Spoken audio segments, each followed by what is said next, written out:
morning mga te!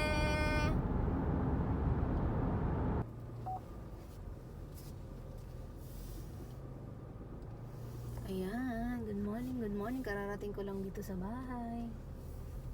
Naghatid ng mga bata sa school. Maya magluluto tayo ng spaghetti, pero Arabic style yun.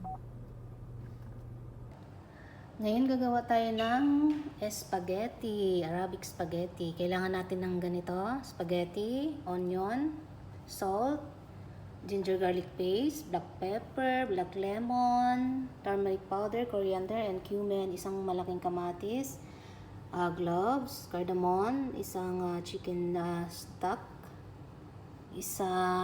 dalawang dahon ng dahon ng black pepper, cinnamon stick, kalipata leaves, dalawang chili, at saka